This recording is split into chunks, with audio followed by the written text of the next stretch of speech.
इस वीडियो को देखने के बाद आप जान सकेंगे कि कौन सी मेडिसिन किस काम आती है, और ये जानना आपके लिए बहुत जरूरी है क्योंकि कई बार हमें मेडिसिन लेनी पड़ती है या फिर हमें किसी को भी मेडिसिन देनी पड़ सकती है, और हमें पता होना चाहिए कि जो मेडिसिन हम ले रहे हैं या फिर हम मेडिसिन किसी को दे रहे हैं वो किस काम आती है। तो इस वीडियो में हम जानने की कोशिश करेंगे। तो यहाँ पे हम क्या करने वाले हैं, तो देखिए हर मेडिसिन में एक सफिक्स होता है, यानी कि मेडिसिन के लास्ट में एक वर्ड होता है जिससे हम जान सकते हैं कि वो मेडिसिन किस क्लास से बिलोंग करती है या फिर किस बीमारी के लिए दी जाती है। तो हम इस वीडियो में वही देखने वाले हैं। तो चलिए आइए स्टार्ट करते हैं। तो देखिए किसी भी मेडिसिन को हम उसके सफिक्स से जान सकते हैं, जैसे कि हमारा पहला सफिक्स है यहाँ पर केन। तो देखिए केन एक सफिक्स है जो कि लोकल एनेस्थेटिक में यूज किया जाता है। इसका मतलब होता है ऐसी दवाइयां जो कि किसी पर्टिकुलर रीजन को या किसी बॉडी के ऑर्गन को सुन करने के लिए दी जाती है। इसके एग्जाम्पल है जाइलोकेन, बेंजोकेन, एमाइलोकेन, लीडोकेन। यदि आपको किसी मेडिसिन में देखने को मिलता है लास्ट में केन, तो आप समझ जाइए कि ये एक लोकल एनेस्थेटिक है। तो देखिए यहाँ पे हमने कुछ इमेज भी लगाई है, जैसे कि यहाँ पे है जाइलोकेन। तो जाइलोकेन एक इंजेक्शन आता है यदि मान लीजिए किसी का ऑपरेशन होना होता है और उस ऑपरेशन वाले हिस्से को यानी कि जहां का ऑपरेशन होना है और वहां पे उसे सुन करना होता है, तो वहां पर जाइलोकेन इंजेक्शन लगाया जाता है। और इसके अलावा लीडोकेन एक टॉपिकल एनेस्थेटिक आता है, यानी कि ये ऊपर से अप्लाई करना होता है किसी रीजन को या किसी पार्ट को सुन करने के लिए। तो आप जान सकेंगे कि केन का यूज लोकल एनेस्थेटिक में किया जाता है। अब आगे बढ़ते हैं।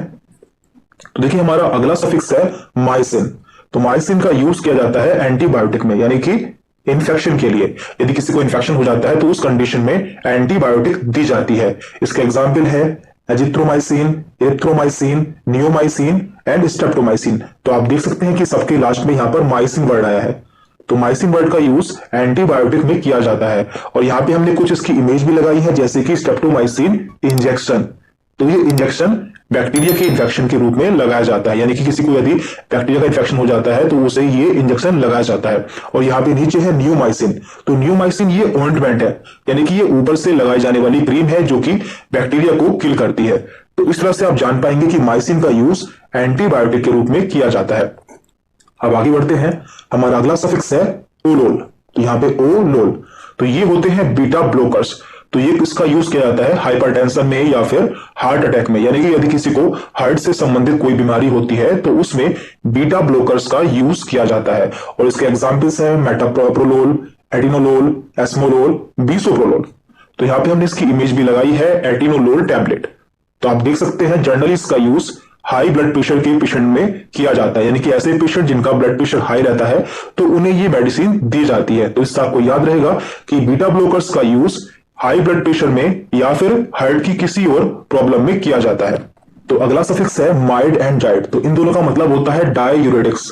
तो इनका काम क्या होता है, ये हमारे यूरिन को बढ़ा देती है, यानी कि इन्हें लेने के बाद हमें बार बार यूरिन आता है। और ये मेडिसिन ऐसे पेशेंट को दी जाती है जिनका ब्लड प्रेशर काफी बड़ा होता है या फिर जिनके शरीर में सूजन होती है, यानी कि एडिमा होता है, तो उन्हें डाययूरेटिक्स दिए जाते हैं। और इसका एग्जाम्पल है फ्यूरोसेमाइड, ब्यूमेटानाइड, बेंजाथाइजाइड एंड क्लोरोथाइजाइड। तो ये दोनों इसका एग्जांपल है। यहाँ पे माइड आया है और यहाँ पे जाइड आया। यहाँ पे हमने इसकी इमेज भी लगाई है, लैक्सिस, जो कि कॉमनली यूज की जाने वाली डाययूरेटिक है। ये बहुत ज्यादा यूज की जाती है। आगे बढ़ते हैं। हमारा अगला सफिक्स है विर। देखिए यहाँ पे लास्ट में आया है विर, और ये है एंटी वायरल। तो आप इसे जान सकते हैं, यहाँ पे विर आया है और ये यहाँ पे वायरल आया है। तो यहाँ पे ये वायरस के लिए यूज की जाती है, यानी कि वायरस के इन्फेक्शन के लिए यूज की जाती है। इसके एग्जाम्पल्स हैं ये साइक्लोविर, रेटिनाविर एंड इंडिनाविर। और यहां भी हमने इसकी इमेज भी लगाई है जो कि सिप्ला कंपनी की है, और ये एसीविर नाम से आती है। लेकिन आप देख सकते हैं यहाँ पे जो इसका यहाँ पे जेनरिक नेम है वो एसिलोविर यूज हुआ है, और ये जो है ये इसका ब्रांड नेम है। देन इसके बाद है पाम। तो देखिए इनका यूज एंटी एंजाइटी के रूप में किया जाता है, यानी कि यदि किसी को घबराहट होती है, बेचैनी होती है या फिर उसे नींद नहीं आती है, तो ऐसी कंडीशन में इन ड्रग्स का यूज किया जाता है, जैसे कि डायजेपाम, लोरिजेपाम। तो इन दोनों के लास्ट में पाम आया है, और यहाँ पे हमने इसकी इमेज भी लगाई है जिसमें आप देख सकते हैं यहाँ पे है डायजेपाम। तो इस ड्रग का यूज एंजाइटी के रूप में किया जाता है, यानी कि एंजाइटी को दूर करने के लिए किया जाता है। देन इसके बाद है स्टैटिन। तो देखिए स्टैटिन का यूज एंटी हाइपर लिपिडेमिक्स में किया जाता है, यानी कि ऐसे व्यक्ति जिनका लिपिड बढ़ जाता है, यानी कि कोलेस्ट्रॉल बढ़ जाता है, उन्हें स्टैटिन मेडिसिन दी जाती है। और इन पेशेंट को हार्ट अटैक के चांसेस रहते हैं, तो उसे दूर करने के लिए यहाँ पर स्टैटिन दी जाती है। इसके एग्जाम्पल्स हैं एटोरवास्टैटिन, सिम्वास्टैटिन एंड लोवास्टैटिन। यहाँ पे हमने इसकी इमेज भी लगाई है एटोरवास्टैटिन की।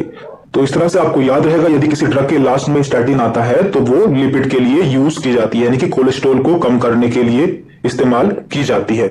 एंड इसके बाद में है सोन। तो देखिए सोन ऐसी दवाई होती है जो कि स्टेरॉइड के रूप में यूज की जाती है, और स्टेरॉइड का काम होता है बॉडी में इन्फ्लामेशन को दूर करना, लेकिन इनके बहुत ज्यादा साइड इफेक्ट भी होते हैं, इसलिए इनमें से आपको कोई भी मेडिसिन बिना डॉक्टर की प्रिस्क्रिप्शन के नहीं लेनी है।